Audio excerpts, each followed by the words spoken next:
Hi guys, welcome to Call to Mind, and today let's talk about antimicrobial resistance. So, what is antimicrobial resistance? We'll talk in terms of drug resistance, we'll talk in terms of resistance of bacteria to antibiotics, we'll talk in terms of irrational use of antibiotics. तो पहले चलिए बात करते हैं antimicrobial resistance होती क्या है.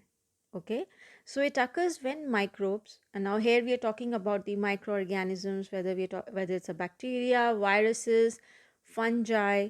So we're talking about the microorganisms. तो उनमें क्या होता है, यानी कि medications जो हम यूज़ कर रहे हैं to treat, they become ineffective.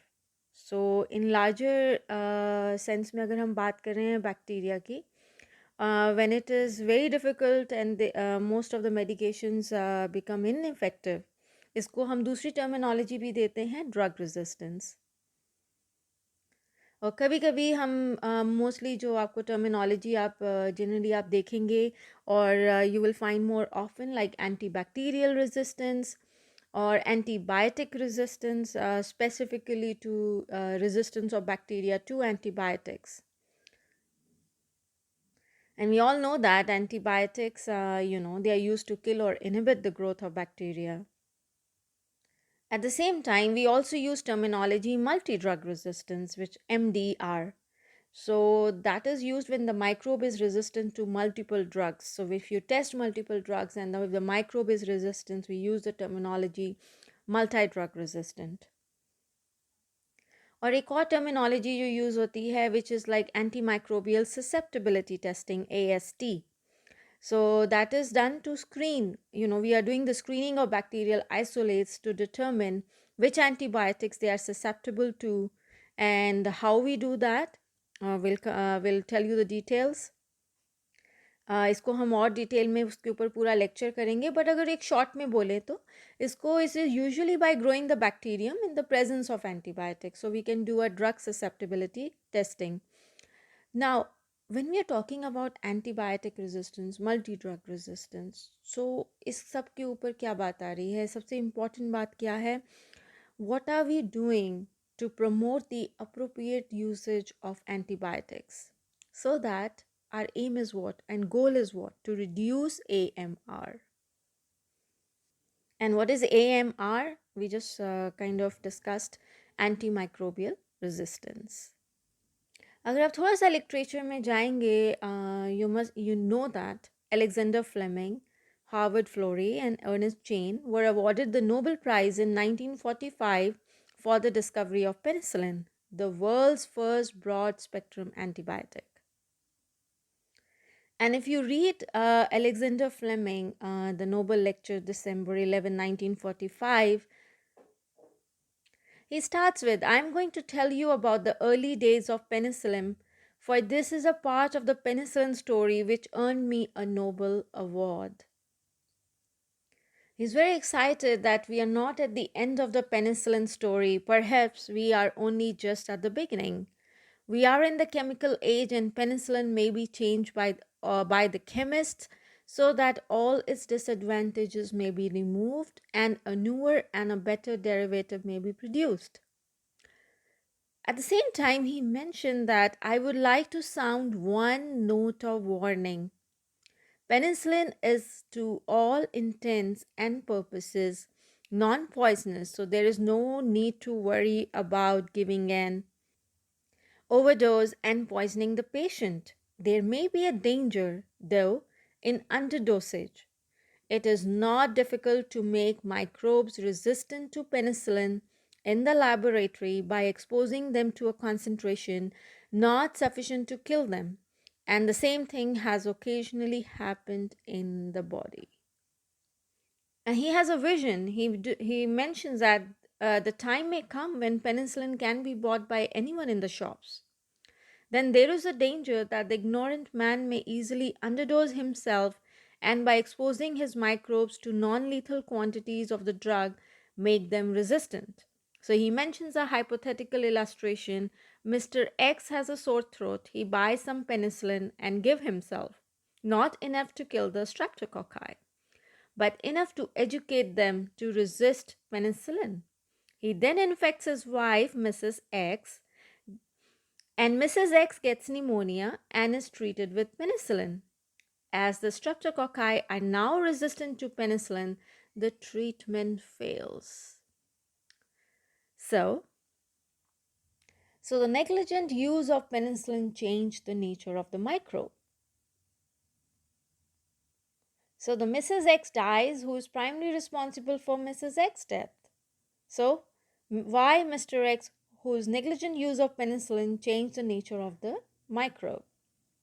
So it's a very interesting lecture, and you can read. I will provide you with the link. So I have provided you the link in the video itself, and you can follow that link and you can really read about him. It is very interesting. But let's come back to the antimicrobial resistance. So the review on the antimicrobial resistance was commissioned in July 2014 by the UK Prime Minister. He was looking at the global problem of rising drug resistance, and they all were looking at how to tackle it internationally. So the review on AMR was jointly supported by the UK government and the Wellcome Trust, although operated with full independence from both. So, if we fail to act, we are looking at an almost unthinkable scenario where antibiotics no longer work and we are cast back into the dark ages of medicine. So, this was by David Cameron, former UK Prime Minister. So there have been a lot of thoughts about it. It kind of this report discusses the mounting problem of resistance and why action is needed. We all know that the spreading drug resistance will be felt all over all over the world, with developing countries and large emerging nations will be, having bearing the brunt of this problem. So So at the same time, we need to, look at the or stop the irrational use of antibiotics, but at the same time, increase the supply of new antimicrobials. When we talk about irrational use of antibiotics, at the same time, we are looking to introduce rapid diagnostics and vaccines, and as well as, look for more public awareness campaign. And the most important, which I stress the most, is the need to improve sanitation and hygiene. तो जब हम diagnostics की बात करते हैं, so can we now have microbial genomics? So can we have them to investigate outbreaks of infection in hospital and rapidly diagnose drug resistant infections? सो अभी क्या हम उस स्टेज पे आए हैं कि we can have them because there's a lot of cost is involved around the infrastructure and get people trained in that area and to have them in the hospital rapidly doing the diagnosis for especially the drug resistant infections, because it can really help us to target the antibiotic therapy. In March 2017, the Government of India announced that the new aim with regard to tuberculosis in India was the elimination of TB by 2025. जब हम tuberculosis की बात करते हैं, it's one of the world's deadliest infectious disease. It is almost responsible for 1.7 million deaths every year. And whenever we talk about tuberculosis, we know that it rapidly evolved resistant to antibiotics. So multi-drug resistance is pretty much, comes when we talk about tuberculosis. So in 2017, Public Health England, part of the UK government, announced that it will perform diagnostic whole genome sequencing for mycobacterial infections. So this is the first time that genome sequencing has been implemented in a public health system as a diagnostic method for infections. Well, this may be there are some limitations when we are looking for any kind of diagnostics. So there are definitely limitations to the use of whole genome sequencing for diagnostics. But definitely, it is becoming more and more efficient and cost effective. जब हम India में बात करते हैं that we want to eradicate TB and definitely TB patients को medicines भी free of cost provide किए जा रही हैं by Indian government hospital but at the same time we have to look at the resistance pattern also especially we have to make people aware because they have poor knowledge of TB, plus the hygiene part, which is very important. So we have to be very careful about the resistant pattern because where at one point we are thinking that we will eradicate by providing them free medicines from the government hospital, making educating them, especially the patient and their family. And the number of new TB cases has also been, declining steadily in the recent years. Like there was 1.5 million people died from TB in 2018, down from 1.6 million in 2017. We have to remember that drug resistance remains the most important impediment to ending TB. If we have to control it, so not only better treatment outcomes but also more efficient and timely diagnosis. So दोनों चीज़ें important हैं और also we have to also look at the MDR that goes undetected. So, coming from Professor Dame Sally Davis, UK Chief Medical Officer, so we have reached a critical point and must act now on a global scale to slow down antimicrobial resistance. So, India on its part has vowed to eradicate tuberculosis completely by the year 2025, a promise also made by Prime Minister Modi in his address to United Nations earlier this year. Um, so what is the report coming out to be? How it's looking like? How the numbers are? So there's been, the studies and some stats. Just looking at the World Health Organization Annual Global Tuberculosis Report 2019. So the report says India accounts for more than 27% patients of tuberculosis, the highest in the world. In the year 2018, 26.9 lakh people fell ill with TB, but only 19.9 lakh patients were notified. 7 lakh people were not notified or diagnosed. A whooping 13 lakh people fell ill because of a drug resistant strain of TB, which continues to be the big challenge to eradicate. However, there has been reduction in number of TB cases in India from over 27 lakh reported in WHO reports of the year 2017. See that because of the improved detection and diagnosis, so more people are now receiving the life-saving treatment for tuberculosis. But the problem which comes up is the resistance. So we have to look that is pretty much high, especially in tuberculosis, and we have to uh, go and get better diagnostic techniques. They need to be installed if even if we are talking in terms of clinics, hospitals, so that they can be better and better detection and diagnosis. So we have the economist looking at, because it could be a global burden. So the review engaged, widely with the international stakeholders to understand and propose solutions to the problem of drug-resistant infections from an economic and social perspective. So there's a press release, 6 September 2016, where Jim O'Neill welcomes historic G20 Summit announcements on action to tackle antimicrobial resistance.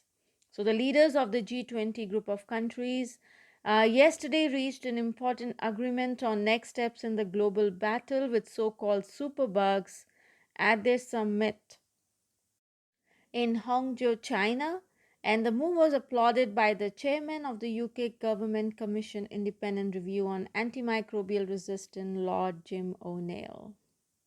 I think it's a crucial step which has been taken, to we are confronting this issue of drug resistance. And if you look at if you go through their information, there's a website dedicated where you can really look at the different reports. And there was another important development, and even wider group of world leaders. They gathered in New York on 21st September as a part of United Nations General Assembly to discuss what they need to do to fight AMR. So it's really interesting that now the political leaders, they're coming forward and they understand the urgency, the kind of new diagnostics which are required, and the more funding is required in the area of antibiotic resistance. I think we are really thankful to the leaders for bringing up this issue, especially the AMR rapid rise, and discussing in the UN and G20 meetings. And, acknowledging the gravity of the threat posed by antimicrobial resistance to global health and economic prosperity. To tackle AMR, definitely we there are economic issues. We need more and more funding in diagnostics and the basic research, and more and more research is required for development of new antibiotics. I think this will by getting more and more funding, it will bring some solutions to drug resistance. And if you go through the website for the G20 Summit, you can read about the meeting on 20th May 2017, which was by the G20 Health Minister meeting fighting antimicrobial resistance. And they've been talking about this on the level we're talking about the international agenda. They basically stressed a lot on the innovation part. The approval of antibiotics has fallen to 1/8 of what it used to be 30 years ago. 1/8. The last major new class of antibiotics or antimicrobials was discovered 3 decades ago. They do stress upon where where they are promoting conservation, like using antimicrobials in a prudent way, but at the same time, more and more funding is required in this area, so that there is to support basic scientific research. Newsletter, the report, they mentioned that it is really interesting. Chancellor Merkel reminded us yesterday progress in tackling AMR will also increase support for the G20 among our populations. They will understand the implications and clearly relate to an issue which is very close to them personally. Thus, we must act together and we must act now. Much it is pretty much now all the leaders, and they understand that antimicrobial resistance is a major threat to the health of our population and definitely economies too. The data we discussed in this lecture mainly coming from the press release, whether it is from coming from the Berlin, Germany, 20th May 2017, which we just discussed about the health minister meeting fighting antimicrobial resistance. It was a G20, and most of these press releases are available on their website, and you can read more and more about AMR. But the major goal of this today's lecture was how the now antimicrobial resistance is being acknowledged, the leaders of the G20 group of countries, and how everyone is coming together and trying to get more and more funding in this area, so that we can get more and more better and better diagnostics to tackle this issue. And the review of antimicrobial resistance was commissioned by the UK Prime Minister in July 2014 to address the growing global problem of drug resistant infections. It was chaired by Lord Jim O'Neill and backed by the Wellcome Trust and the UK government. although they operate and speak with full independence of both. And the UN General Assembly also discussed AMR at a high level meeting which was convened on September 21 in New York. And it was again internationally, it was discussed. Read about the meeting on their website. There's a press release which you can read, and the primary, again, the objective was to maintain strong national, regional, and international political commitment in addressing antimicrobial resistance. Also read about the global AMR R&D hub, officially launched on 22nd May 2018. Look forward to more and more, increase of course, increase in the research funding, but at the same time, we can look for more international research collaborations. The global AMR R&D hub's board of members, they met in Paris on October 31st, 2019, and the meeting was hosted by the French Ministry of Higher Education, Research and Innovation, and India has joined the hub in September as the newest member.